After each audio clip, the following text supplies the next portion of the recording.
السلام علیکم ناظرین، پروگرام ویژن پر راجہ عاطف ذوالفقار کے ساتھ آپ کی خدمت میں حاضر ہوں۔ سینٹرل جیل اڈیالہ میں اسیر عمران خان کے ساتھ ہو گیا ہے ہاتھ۔ یہ ہاتھ کس نے کیا ہے، کیوں کیا ہے، اور یہ ہاتھ آپ کو یہ بھی بتا دیں کہ مسلسل ہو رہا ہے، یہ کون کر رہا ہے، یہ آپ کے ساتھ شیئر کریں گے۔ اور پھر عمران خان کے پاس جو اس وقت اڈیالہ جیل کے اندر 5 سٹار سہولتیں ہیں، ان کے ختم ہونے کا وقت آ گیا ہے، فیصلہ ہو چکا ہے۔ اس فیصلے پر عمل درآمد کیسے کیا جائے گا، یہ بھی بہت دلچسپ تفصیلات ہیں۔ اور اس کے ساتھ ہی اصلی وزیر اعظم کون ہے، یہ بات اگر میں اور آپ کہیں تو شاید کوئی مانے یا نہ مانے، لیکن اگر یہ سوال پاکستان کی بیوروکریسی میں چل رہا ہو تو پھر واقعی یہ تشویش کی بات ہے۔ بہت اہم تفصیلات آج کے پروگرام میں آپ کے ساتھ شیئر کریں گے۔ تو سب سے پہلے ہم شروع کر لیتے ہیں جناب 23 مارچ کے حوالے سے۔ آج 23 مارچ کو جو ایک روایتی پریڈ ہے مسلح افواج کی، وہ اسلام آباد میں ہوئی، اور اس میں صدر مملکت جناب آصف علی زرداری صاحب کو سلامی پیش کی گئی۔ وزیر اعظم بھی وہاں موجود تھے، تمام سروسز چیفز بھی موجود تھے، chairman joint chiefs of staff committee بھی موجود تھے، اور وہاں پر جو مسلح افواج کے دستوں نے مارچ پاسٹ کیا، جو مختلف دیگر فورسز ہیں جن میں رینجرز ہے، جن میں پولیس ہے، جس میں ایف آئی اے ہے، جس کے اندر اسکاؤٹس ہیں، اور ہر قسم کے وہاں پہ دستے ہوتے ہیں۔ پھر قومی یکجہتی کی علامت کے طور پہ تمام صوبوں کے جو ہیں وہ وہاں پہ اس کے نمونے جو ہیں وہ ثقافتی قسم کے موونگ وہ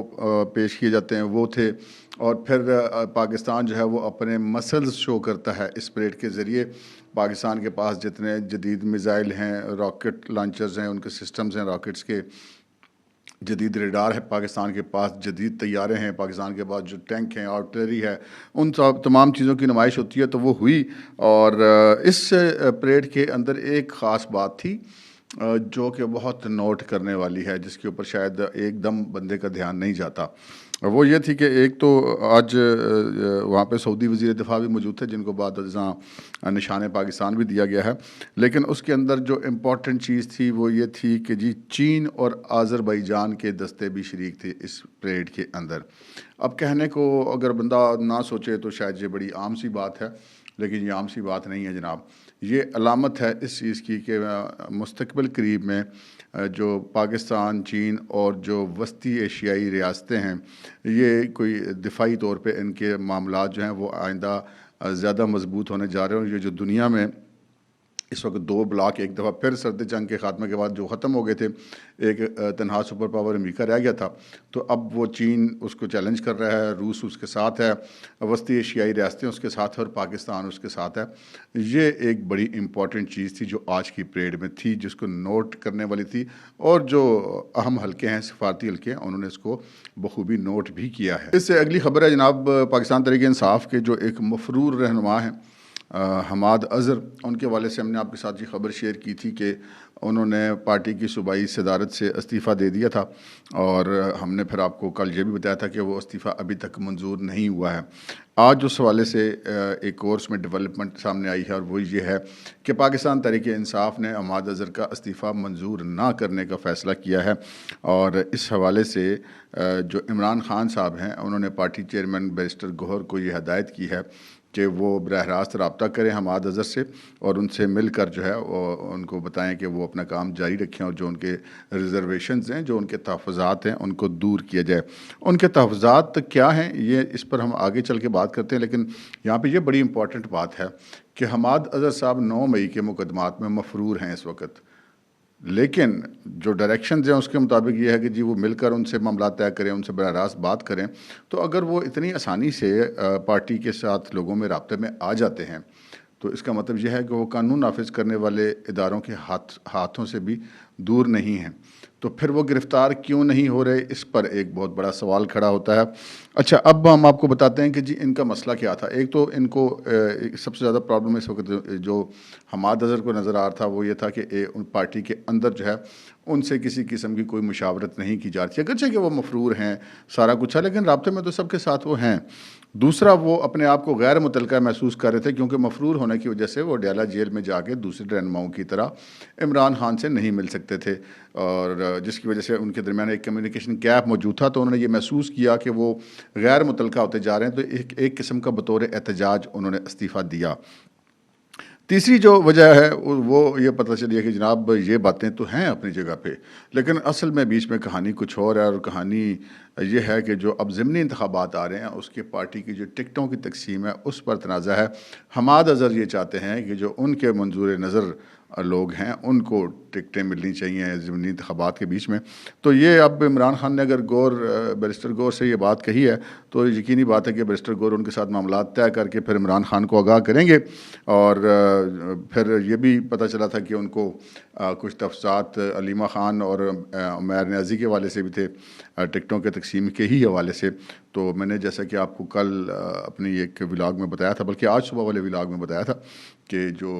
علیمہ خان اور ان کے وہ جو عمیر نیازی صاحب ہیں، ان کو عمران خان نے پارٹی کے معاملات سے کارنر کر دیا اور ان کو سائڈ پہ کر دیا ہے، تو جس کے بعد جو حماد اظہر ہیں ان کی جو ہے وہ مطالبات کافی حد تک ہم یہ کہہ سکتے ہیں کہ تسلیم کر لیے گئے ہیں، جس کی وجہ سے اب ان کا جو استعفیٰ ہے وہ واپس لے لیں گے۔ اس سے اگلی خبر کی طرف بڑھتے ہیں جناب۔ بڑے معروف اینکر ہیں رؤف کلاسرا صاحب۔ رؤف کلاسرا صاحب نے آج ایک ٹویٹ کیا ہے، اور اس ٹویٹ کے اندر انہوں نے ایک ٹی وی چینل تھا، بلکہ ہے غالباً ٹیلون کے نام سے، جس کو انہوں نے جوائن کیا تھا ایز اے اینکر پرسن، اس کے ساتھ جو ان کا بقایا جات کا تنازع ہے، اس تنازع کو انہوں نے کہا کہ وہ طے نہیں ہو رہا، تو اب وہ اس سلسلے میں کورٹ میں جائیں گے، کہ یہ بریار برادران ہیں، غالباً وہ اس چینل کے مالک تھے، اب تو سنا ہے کہ انہوں نے بیچ دیا ہے، لیکن جو بھی معاملہ ہے تو پتہ یہ چلا ہے کہ رؤف کلاسرا صاحب ہی کی جو ٹویٹ ہے اس کے اندر سے کہ جی ان کا اور ٹیلون ٹی وی کا معاہدہ تھا 2 سال کا، جس کی جو سب سے بڑی اور بنیادی شک تھی وہ یہ تھی، رؤف کلاسرا صاحب 2 سال سے پہلے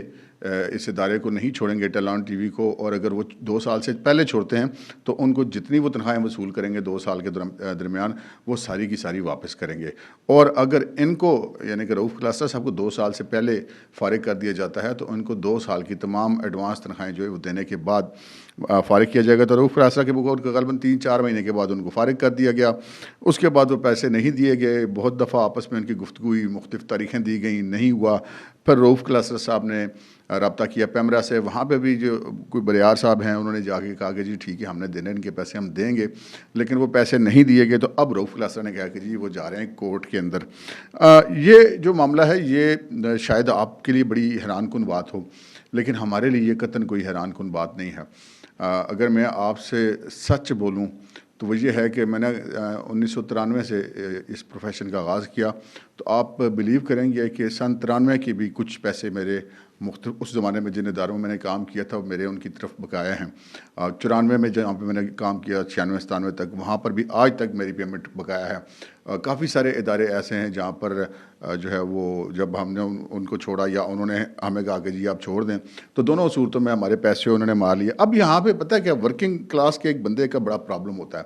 وہ پرابلم شاید اب رؤف کلاسرا کا نہیں ہے کیونکہ وہ اب اس سے آگے نکل گئے ہوئے ہیں۔ وہ بڑا پرابلم یہ ہوتا ہے کہ جب کوئی بندہ کسی چینل، اب بڑے آرام سے کہا جا سکتا ہے جی قانونی کارروائی کریں، آپ کے پیسے نہیں دیتے، ہوتا یہ ہے کہ جب کوئی رپورٹر، کوئی سب ایڈیٹر، کوئی ٹی وی چینل کا بندہ یا اخبار کا بندہ اپنے پیسوں کے اصول کے لیے جب عدالت سے رجوع کرتا ہے تو پتہ اس کے ساتھ کیا ہوتا ہے، وہ کیس تو جیت جاتا ہے، پیسے بھی اس کو مل جاتے ہیں، لیکن اس کے بعد کوئی اور ادارہ اس کو، چاہے وہ پرنٹ میڈیا کا ہو، الیکٹرانک میڈیا کا ہو، اس کو جاب پر رکھنے کے لیے تیار نہیں ہوتا کہ جی یہ پرابلم کریٹر ہے، یہ پھر کورٹوں میں چلا جاتا ہے۔ اب یہ کوئی نہیں دیکھتا کہ اس بیچارے کی مزدوری آپ مار کے بیٹھے ہوئے، اس کے بال بچے کا حق آپ مار کے بیٹھے ہوئے ہیں، اور وہ اگر مانگتا ہے آپ سے تو یا تو آپ اس کو دے دیں، تو وہ نہیں دیں گے تو وہ کدھر جائے گا؟ کورٹ میں جائے گا۔ اچھا، وہ کورٹ میں جانے کا مطلب یہ ہے کہ وہ بندہ جو ہے وہ میڈیا پرسن اپنا کیریئر ختم کر دے۔ اس معاملے میں یہ جتنے پرنٹ اور الیکٹرانک میڈیا کے سیٹ ہیں یہ آپس میں ایک ان اناؤنسڈ ان کا معاہدہ ہے کہ یہ ایک ادارے سے جو بندہ کوئی کورٹ کی کارروائی کر کے نکلا ہو تو اس کو وہ نہیں رکھتے۔ تو یہی وجہ ہے کہ ہمارے جو لوگ ہیں وہ بڑی بات ہوتی ہے کہ جی صحافی ساری دنیا کے حقوق کے لیے بات کرتے ہیں، لیکن یہاں پر جو ہے وہ صحافی اپنے حق کے لیے نہیں بات کر سکتے، کہ اگر وہ اپنے حق کے لیے سٹینڈ لے گا تو اس کا پروفیشنل کیریئر ختم ہو جائے گا. ہاں البتہ رؤف کلاسرا جو ہے وہ اب ایک ایسی کلاس میں آ چکے ہیں جو کہ اینکر کلاس ہے, تو اس میں ان کے لیے اس طرح کا مسئلہ نہیں ہے کہ اگر ان کو یہ کسی ادارے کے خلاف کورٹ میں جاتے ہیں تو کوئی دوسرا ادارہ ان کو نہیں لے گا. لیکن بہرحال باقی جتنے عام ورکر ہیں چینلز کے اور اخبارات کے, ان کو اس مسئلے کا سامنا کرنا پڑتا ہے. تو ویسے ہم نے کہا آپ کو ایک یہ میڈیا انڈسٹری کے اندر کی ایک بات تھی, ہم نے کہا آپ کے ساتھ وہ بھی شیئر کر دیں کہ یہاں میڈیا انڈسٹری میں استحصال کیسے کیسے ہوتا ہے. اگلی خبر جی جو آپ نے تھمب نیل میں دیکھی کہ کیا اصلی وزیر اعظم کون ہے, اور یہ بات جو میں نے آپ سے پروگرام کی شروع میں عرض کی کہ یہ اگر ہم سوچیں کہ میں کہہ رہا ہوں یا کوئی کہہ رہا تو کوئی طنز بھی ہو سکتا ہے, کوئی سیاسی مخالفت پہ بھی یہ بات کی جا سکتی ہے. لیکن جب یہ بات یہ کوشچن ملک کی بیوروکریسی کے اندر گفتگو کا حصہ بن جائے, وہاں پر یہ سوال اٹھنا شروع ہو جائے, تو پھر اس کا مطلب ہے کہ واقعی کچھ معاملہ ہے. معاملہ آپ کے علم میں ہوگا, وہ ہلکا پھلکا صاحب کو بتاتے ہیں کہ جی محسن نقوی صاحب نگران وزیر اعلیٰ رہے پنجاب کے, غالباً تاریخ کے طویل ترین نگران وزیر اعلیٰ تھے. اور ان کے حوالے سے کہا جاتا ہے کہ جی انہوں نے بڑا اپنے وقت کے اندر پرفارم بھی بڑے اچھے طریقے سے کیا. اس کے بعد وہ جب وہاں سے نگران حکومت ان کی ختم ہوئی تو پہلے ختم ہونے سے پہلے ہی ان کو پاکستان کرکٹ بورڈ کا چیئرمین بنا دیا گیا. اس کے بعد پھر وہ جو ہے ان کو اب وفاقی وزیر داخلہ بنایا گیا ہے. اب وہ سینٹ کے ممبر بن رہے ہیں تاکہ وہ اپنی وزارت داخلہ کو کنٹینیو کر سکیں. یہاں پہ ایک اختلاف رائے پیدا ہوا کہ یہ ان کی جو ملاقات ہوئی شہباز شریف صاحب کی اور محسن نقوی صاحب کی, یہ ملاقات اس لیے ہوئی کہ کچھ وزارت داخلہ کے ماتحت اداروں میں تعیناتیوں کے حوالے سے کوئی اختلافات موجود ہیں. محسن نقوی صاحب جن لوگوں کو لینا چاہتے ہیں وفاقی حکومت جو ہے وہ شاید ان کو نہیں دے رہی, جس کی وجہ سے ان کی آپس میں ملاقات ہوئی. اب اس ملاقات کے اندر کی بھی آپ کو چھوٹی سی خبر بتا دیتے ہیں کہ وہ جو شہباز شریف صاحب نے ان کو یہ کہا کہ آپ کرکٹ بورڈ کے سربراہ بھی ہیں, ساتھ آپ وزارت داخلہ میں کریں, تو وزارت داخلہ ایک بہت بڑا چیلنج ہے. اس کے اندر دہشت گردی کے معاملات ہیں, پورے ملک کے اندر داخلی امن و امان کی صورتحال ہے, اور اس کو دیکھنے کے لیے ایک مطلب یہ ایک فل ٹائم جاب ہے. اور دوسری طرف پاکستان کرکٹ بورڈ کی سربراہی وہ بھی ایک فل ٹائم جاب ہے. تو آپ یہ دونوں عہدے نہ رکھیں, آپ وزیر داخلہ ہیں تو آپ اس کو کرکٹ بورڈ کو چھوڑ دیں. لیکن محسن نقوی صاحب نے کہا کہ نہیں جناب, وہ چیئرمین کرکٹ بورڈ بھی میں ہی رہوں گا اور وزیر داخلہ بھی میں ہی رہوں گا. کہ بھائی وہ کیوں نہ کہیں. اب ان کے بارے میں یہ تاثر مشہور ہے کہ وہ جناب بہت لاڈلے ہیں ہماری اسٹیبلشمنٹ کے. لیکن وہ لاڈلے صاحب نے جناب آتے ہی ایک میچ ڈال لیا پرائم منسٹر کے ساتھ, اور وہ میچ ڈالا انہوں نے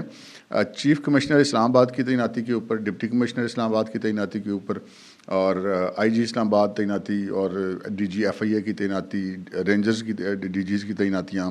اور وفاقی سیکرٹری داخلہ کی تعیناتی, اور جتنے بھی محکمہ جات وزارت داخلہ کے اندر ہیں اس میں جو محسن نقوی صاحب ہیں وہ اپنی ٹیم لانا چاہتے ہیں, اپنی مرضی کے افسر وہاں پر لگانا چاہتے ہیں. کہنے کو یہ کوئی غلط بات نہیں ہے, کیونکہ ایک بندہ ہے اس نے وزارت داخلہ چلانی ہے تو اس کو اس کی مرضی کی ٹیم ملنی چاہیے. اصولی طور پہ یہ بات درست ہے. لیکن یہاں پر یہ بڑا امپورٹنٹ ہے کہ وہ کچھ ناموں پہ اڑے ہوئے ہیں کہ جی یہی افسر لگیں گے, جس کی وجہ سے ایک جسے کہتے ہیں کہ ایک تاثر پیدا ہو رہا ہے کہ وزیر اعظم اور وزیر داخلہ کے درمیان کوئی اختلاف رائے موجود ہے. اب یہاں ایک بات بڑے آرام سے کہی جا سکتی ہے, اور یہ بات ایک ایسی بات ہے جس کو پاکستان کا ہر بندہ آبزرو بھی کر سکتا ہے, بالخصوص جو تجزیہ نگار ہیں وہ تو اس کا ایک اندازہ قائم کر سکتے ہیں. اس کا تعلق فیکٹ سے نہیں ہے, تجزیے سے ہے کہ آخر ہوگا وہی جو محسن نقوی چاہیں گے, کیونکہ یہ ایک تاثر پایا جاتا ہے کہ جی وہ ایک پاورفل آدمی ہیں, ان کو بیک حاصل ہے, تو شہباز شریف صاحب کو ان کی آخر بات ماننا ہی پڑے گی. تو یہاں پر یہ بیوروکریسی کے اندر ایک سنجیدہ بحث شروع ہو گئی ہے کہ بھائی اگر آپ نے اچھی پوسٹنگ لینی ہے یا اپنی مرضی کی پوسٹنگ لینی ہے تو آپ کو پرائم منسٹر سے یا حکومت سے رابطہ کرنے کی کوئی ضرورت نہیں. آپ محسن نقوی سے رابطہ کر لیں, محسن نقوی کہے گا تو آپ لگ جائیں گے. تو محسن نقوی کی پوزیشن اس وقت جو ہے وہ ایک ڈیفیکٹو پرائم منسٹر کی دکھائی دے رہی ہے, اور بہت سارے حلقوں میں یہ کہا جا رہا ہے کہ جی اصلی پرائم منسٹر تو محسن نقوی ہے, شہباز شریف تو ویسے ہی. اب شہباز شریف صاحب ٹھیک ہے کہ وہ بہت زیادہ اس حوالے سے صلح جو قسم کی شخصیت ہیں, بڑے ہومیوپیتھک قسم کے پرائم منسٹر ہیں, بلکہ ہربل قسم کے پرائم منسٹر ہیں جن کا کوئی سائیڈ افیکٹ نہیں ہے. لیکن بہرحال پرائم منسٹر ہوتا ہے, chief executive of the country ہوتا ہے, اور محسن نقوی صاحب جو ہیں اس وقت تک ہماری اطلاع کے مطابق chief executive of the country کے اوپر اپنے ان مطالبات کے حوالے سے حاوی دکھائی دے رہے ہیں. اب آتے ہیں ہم اپنی اس خبر کی طرف جو آپ نے تھمب نیل پہ دیکھی کہ جناب عمران خان کے ساتھ ہو گیا ہے ہاتھ کیسے ہو گیا جناب؟ چونکہ سینٹرل جیل اڈیالہ کے اندر عمران خان صاحب مقیم ہیں تو بھائی ہم نے بھی تو ساری عمر رپورٹنگ پنڈی اسلام آباد میں کی ہے نا, تو ہر جگہ پہ ہمارے بھی تو سورسز ہوتے ہیں. تو میری کوشش یہ ہوتی ہے کہ عمران خان صاحب کے وہاں پہ جو معاملات ہیں زندگی ہیں ان سے ذرا میں ٹچ میں رہوں, پتہ چلتا رہے کہ کیا چیزیں ہیں, چاہے وہ آن دی ریکارڈ پتہ چلیں چاہے وہ آف دی ریکارڈ پتہ چلیں. تو کچھ اب بہت سارے لوگوں کے خیال سے بہت مختلف ہے جو میں بات کرتا ہوں, لیکن الحمدللہ ابھی تک جتنی خبریں دی ہیں وہ درستی ثابت ہوئی ہیں کہ عمران خان صاحب کا مورال اس وقت جیل کے اندر بہت زیادہ ڈاؤن ہے, وہ بہت مایوسی کا شکار ہیں, بہت ڈپریشن کا شکار ہیں. اور یہ بات تو ہم آپ کو بتا چکے, اس ڈپریشن کی وجہ سے وہ مطلب تلخ کلامی بھی کرتے ہیں وہاں پہ عملے کے ساتھ. اور اس بیچارے کک کی تو بڑی سختی آئی ہوئی ہے. وہ جو کک ہے وہ پہلے سپرنٹینڈنٹ جیل کا کک تھا, لیکن خان صاحب چونکہ کھانا شانا بڑے خوش خوراک آدمی ہیں, تو سپرنٹینڈنٹ جیل نے اپنی عافیت اسی میں جانی کہ اپنا کک عمران خان صاحب کے حوالے کر دیں. تو سپرنٹینڈنٹ جیل والا کک جو ہے وہ اب عمران خان کے لیے وہاں پہ کوکنگ کرتا ہے. تو وہاں پہ عمران خان صاحب بہرحال اس کے اوپر بھی چڑھائی کرتے ہیں, اس کے اوپر بھی شک کرتے ہیں, اور تمہارے پاس زہر تو نہیں ہے, لو مجھے اپنی تلاشیاں دو. میں آپ کو پہلے بتا چکا ہوں. لیکن ابھی تازہ ترین جو آج کی صورتحال ہے وہ یہ ہے کہ عمران خان صاحب کا مورال بہت ڈاؤن ہے, اور ڈاؤن ہونے کی وجہ ان کی بڑھتی ہوئی مایوسی ہے. اور وہ مایوس کیوں ہیں؟ اصل خبر یہ ہے, مایوس وہ اپنے وکلاء کی وجہ سے ہیں, کیونکہ وکلاء جو ہیں وہ ان کے جو وکلاء ہیں وہ جو ان سے ملتے ہیں وہ ایسا ذرائع کا کہنا کہ وہ ان سے بولتے ہیں جھوٹ, اور ان کو بتاتے ہیں کہ جی 20 دن کے بعد آپ باہر آ جائیں گے, کوئی کہتا ہے جی 25 دن کے بعد باہر آ جائیں گے, کوئی ذرا زیادہ تیز رفتاری دکھاتا کہتا ہے 15 دن کے بعد باہر آ جائیں گے. تو ایک بندے کو ایک آس لگ جاتی ہے, ایک امید ہو جاتی ہے, اچھا یار کچھ ہو جائے گا. وہ بتاتے ہیں کہ جناب دیکھیے ہم وکیل ہیں, ہمیں اتنا سا ہو گیا, اب اگلی پیشی پہ جج صاحب یہ کر دیں گے, اگلی پیشی پہ جج صاحب وہ کر دیں گے. پھر اوپر سے ان کو بہت ساری سہولت کاری عدلیہ کی طرف سے دستیاب بھی ہے, لیکن ہر جگہ پہ سہولت کاری نہیں بھی چلتی ہے. ایک سہولت کاری کی بھی ایک لمٹ ہے نا, وہ آگے ختم ہو جاتی ہے. اب عمران خان صاحب تو لمبے مطلب 34 سال بندے کو سزا ہوئی ہو, تو اب بندہ کہہ جی 15 دن کے بعد باہر آ جائیں گے, تو 20 دن کے بعد باہر آ جائیں گے. تو وہ بندہ جو قانون سے ذرا سے بھی واقفیت رکھتا ہوگا وہ ان وکیلوں کی اس بات کو یقین نہیں کرے گا. لیکن چونکہ وکیلوں کو پتہ ہے کہ خان صاحب اس سائڈ سے بالکل ان کا جو ہے وہ خالی ہے, دامن خالی ہے مطلب قانون سے واقفیت کے حوالے سے, تو وہ اب ان کو جو لارے لگاتے ہیں, جب وہ لارے پورے نہیں ہوتے تو وہ ڈپریشن ان کا بڑھتا چلا جاتا ہے. اور اب یہ بھی ایک فیکٹر ہے, آپ اس کو ذرا غور کیجئے کہ یہ جتنے وکلاء ہیں جو ان سے ملتے ہیں, باہر آتے ہیں, بات کرتے ہیں, آپ بیرسٹر گوہر کو لے لیجئے, آپ سردار لطیف کھوسہ کو لے لیجئے, آپ پنجوتھا صاحب کو لے لیجئے, آپ شیر افضل مروت کو لے لیجئے, آپ علی ظفر کو لے لیجئے, اور جتنے وہ وکلاء ان سے ملتے ہیں, جب وہ باہر آتے ہیں تو وہ میڈیا پر آتے ہیں, میڈیا کے سامنے ٹاک کرتے ہیں, جی خان صاحب نے یہ کہہ دیا, خان صاحب نے وہ کہہ دیا, خان صاحب کے کیس میں یہ ہو گیا, خان صاحب کے کیس میں وہ ہو گیا, اب خان صاحب کے ساتھ اندر یہ ہو رہا ہے, اب خان صاحب نے یہ ڈائریکشن جاری کر دیا. تو نتیجہ کیا ہوتا ہے؟ نتیجہ یہ ہوتا ہے کہ ان لوگوں کو ملتی ہے میڈیا کے اندر پبلسٹی. اب آپ ذرا یہ سوچیں کہ عمران خان اگر رہا ہو جائے گا, وہ جیل سے باہر آ جائے گا, تو یہ کہاں کھڑے ہوں گے؟ چاہے وہ بیرسٹر گوہر ہوں, چاہے وہ شیر افضل مروت ہوں, چاہے یہ پنجوتھا برادران ہوں, یا جتنے بھی وکلاء, میں کسی ایک بندے کی بات نہیں کر رہا, ان تمام کی وہ جو اس وقت ہوا بنی ہوئی ہے کہ جی عمران خان کی نمائندگی کر رہے ہیں, ان سے ملتے ہیں, بات کرتے ہیں, بتاتے ہیں, میڈیا پر آتے ہیں, تو ان کا تو میڈیا پہ آنی جانی بند ہو جائے گی نا. کون سا میڈیا ہے جو عمران خان کی رہائی کے بعد ان کو دکھائے گا؟ کوئی بھی نہیں دکھائے گا. تو پھر یہ بھی آپ ذرا دیکھ لیجئے کہ کہیں ایسا تو نہیں کہ عمران خان صاحب کو وہ کہتے ہوں کہ نہیں ہے باہر ہے تو اچھا ہے تاکہ ہمارا سسٹم چلتا رہے. تو یہ ایک پہلو یہ بھی ہے سوچنے والا. تو بہرحال یہ ایک ان کے ساتھ مطلب یہ ہاتھ ہو رہا ہے. اب یہ اگر ان کی اپنے وکلاء ان کے ساتھ ہاتھ کر رہے ہیں تو پھر یہ سوچنے والی بات ہے کہ ان کو غلط گائیڈ نہیں کرنا چاہیے. پھر دوسری طرف ایک بات اور بھی ہے, یہ میرا ذاتی موقف ہے کہ عمران خان صاحب کے جتنے مقدمات ہیں ان میں عمران خان صاحب کے پلے کچھ نہیں ہے,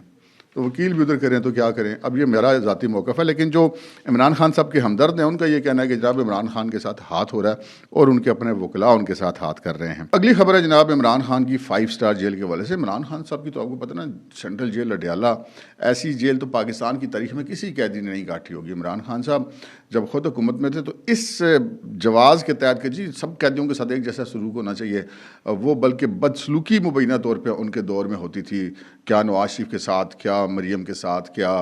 آصف علی زرداری کے ساتھ, کیا فریال تارپور کے ساتھ, کیا خواجہ آصف کے ساتھ, کیا خواجہ سعد رفیق کے ساتھ, کیا احسن اقبال کے ساتھ, جتنے لوگ سیاسی جیلوں میں رہے عمران خان صاحب کے دور میں, سب کے ساتھ وہاں پہ عام قیدیوں سے بھی میں کہتا ہوں زیادہ ان کے اوپر پابندیاں رہی ہیں, یا سختیاں رہی ہیں. عمران خان صاحب تو اتنے وہ کین تھے کہ وہ آپ کے علم میں ہی ہوگا واقعہ کہ جی خواجہ آصف کے بیڈ پہ ان کو ایک دفعہ نظر آیا کہ 2 تکیے ہیں، تو انہوں نے جناب اس چیز پہ کلاس لے لی کہ 2 تکیے، دوسرا تکیہ کس نے دیا؟ خواجہ آصف کو. اور لیکن خود ان کی فرمائشیں نہیں ختم ہوتی. وہ کھانے بھی انہوں نے دیسی مرغی ہے، بکرا کھانا، وہ بھی دیسی کھانا، عام مطلب فارمی بکرا بھی نہیں کھانا، اور پھر دیسی گھی میں سالن پکا کے کھانے ہیں، پھر نٹس بھی کھانے ہیں، پھر دہی بھی کھانے ہیں، پھر تگڑے ناشتے بھی کرنے ہیں، پھر مطلب زیادہ تر گوشت انہوں نے کھانا ہے. اور ہمیں ذرا کہ یہ بتانا کہ خان صاحب 24 گھنٹے میں صرف 1 روٹی کھاتے ہیں جی. آدھی کھاتے ہیں وہ صبح کے ٹائم، آدھی کھاتے ہیں وہ رات کے کھانے کے ساتھ، باقی وہ زیادہ ٹائم جو وہ گوشت ہی کھاتے ہیں. نہیں 20,000 روپے روز کا ان کا کھانے کا خرچہ ہوتا، وہ ان کی خوراک ایسی ہی ہے. لیکن پھر ان کو 5-6 بیرکیں توڑ کے ایک جناب بڑا ان کو ایک یارڈ بنا کے دیا گیا، ایک احاطہ بنا کے دیا گیا جہاں پہ وہ ان کو چہل قدمی بھی انہوں نے کرنی ہے. ان کو پھر ایکسرسائز کے لیے مشینیں بھی لگا کے دی گئی ہیں، سائیکلنگ بھی ہے، مطلب پراپر ایک ان کا جم ہے. پھر ان کا برانڈڈ قسم کا واش روم ہے جس کے باتھ روم کے اندر جتنی چیزیں لگی ہیں وہ بھی خاص برانڈ کی ہے. تو ان کی تو موجیں ہیں نا. وہ جو لوگ کہتے ہیں خان صاحب اندر ٹوٹا نہیں ہے، تو کیسے ٹوٹے گا بھائی؟ اس کو اندر جو سہولیات میسر ہیں وہ تو آپ سمجھ لیں کہ 5 اسٹار بلکہ 7 اسٹار کسی ہوٹل کے سویٹ والی وہاں پہ اس سے بھی زیادہ رقبہ ان کے پاس ہے، اور وہ سے وہاں اسی طرح کی بلکہ اس لیول سے اوپر کی سہولیات ان کے پاس ہیں. اب یہ کیا سہولیات چیز چلیں گی؟ یہاں پہ سوال یہ پیدا ہوتا ہے. تو خبر یہ ہے کہ جی بالکل نہیں چلیں گی. کیا اڈیالہ جیل انتظامیہ ان سے سہولیات واپس لے لے گی؟ تو خبر یہ ہے کہ اڈیالہ جیل انتظامیہ ان سے یہ سہولیات واپس نہیں لے گی. تو کیا عدالتوں نے جو احکامات جاری کر رکھے ہیں جیل مینول سے ہٹ کے کہ جی اس کو یہ بھی دو، یہ بھی دو، یہ بھی دو، کیا عدالتیں اپنے فیصلوں پہ نظر ثانی کریں گی؟ تو جواب یہ ہے کہ بالکل عدالتیں اپنے فیصلوں پر نظر ثانی نہیں کریں گی. تو پھر ہوگا کیا؟ آپ کو یاد ہوگا میں نے آپ سے کچھ دن پہلے یہ ایک خبر شیئر کی تھی کہ جی عمران خان کو لاہور شفٹ کر دیا جائے گا. اور انتظار کس چیز کا ہے؟ انتظار ہے 190 ملین پاؤنڈ والے کیس کا. اب 190 ملین پاؤنڈ والے کیس میں جو ہی ان کو حق میں یا خلاف جو بھی اس کا فیصلہ آتا ہے، اس فیصلے کے بعد ان کو شفٹ کر دیا جائے گا لاہور. لاہور میں نئی جیل ہوگی. تو وہ نئی جیل میں یہ ساری سہولیات لینے کے لیے بھی شاید عدالتیں اگر ان کو ایک ایک کر کے یہ ساری سہولیات دینا بھی شروع کریں تو شاید سال اور لگ جائے گا، تب کہیں جا کے یہ سہولیات ملیں گی. تو شروع میں خان صاحب کو وہاں پہ عام جیل کاٹنی پڑے گی، عام قیدی والا کمرہ ان کو ملے گا. تو اس کا مطلب یہ ہے کہ خان صاحب کے لیے اچھی خبریں نہیں ہیں. ہمیں یہ ذرائع نے کنفرم کیا ہے کہ ان کو لاہور کے اندر جو ہے وہ جو سینٹرل جیل ہے، کوٹ لکھپت جیل، وہاں پر ان کو رکھا جائے گا. وہاں پہ ان کے لیے وہ کمرہ بھی مختص کر دیا گیا ہے. اب انتظار ہے کہ کب ان کا یہاں سے وہ فیصلہ ہوتا ہے 190 ملین پاؤنڈ والے کیس کا. اس کے بعد ان کو لاہور شفٹ کر دیا جائے گا، اور پھر وہی جو جیل جیسی ہوتی ہے ویسی ہی جیل عمران خان صاحب کے لیے ہوگی، جو عمران خان کے لیے بہرحال اچھی خبر نہیں ہے. اب تک کے لیے اتنا ہی. اجازت دیجیے. اللہ حافظ.